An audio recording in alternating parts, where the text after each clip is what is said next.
Hello, Assalamualaikum dan selamat petang. Hari ini ialah hari Sabtu, 3 hari bulan 1 lah. So, agak terlambat sebenarnya untuk saya cakap selamat hari tahun baru. Ialah 3 hari lambat tapi still tahun baru. Masih tahun baru di tahun 2026. So, ini adalah video pertama saya pada tahun 2026 di mana saya nak pergi tukar brake pad motor saya, Honda RS bahagian belakang. So brand yang saya ambil, saya dah beli semalam, lupa nak buat video. Saya beli Pro Taper RS 150 real brake, ni lah brake pad. So saya nak pergi ke kedai kawan saya untuk servis brake pad motor saya. So jom, bismillah, let's go.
Three hours later. Alright, kita dah sampai dekat kedai member saya lah. Yang mana nak cari apa, paint remover boleh datang sini. Sini ada stok banyak.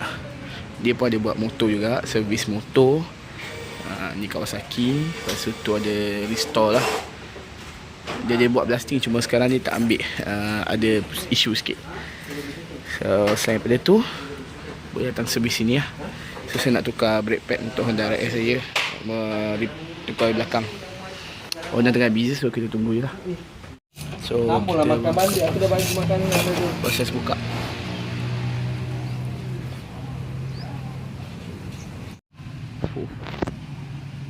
Tengok saya punya brake pad macam makan sebelah. Kalau ni pun gaya macam makan sebelah, tapi ni okey lagi. Yang ni yang teruk. Memang dah tiba masa kena tukar. Ni kita dah pasang dah. Dah pasang. Several days later. Alright, dah settle. Dah tukar brake pad. So kalau mana yang nak tukar, bila servis motor semua boleh datang sini. Alright.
Several days later.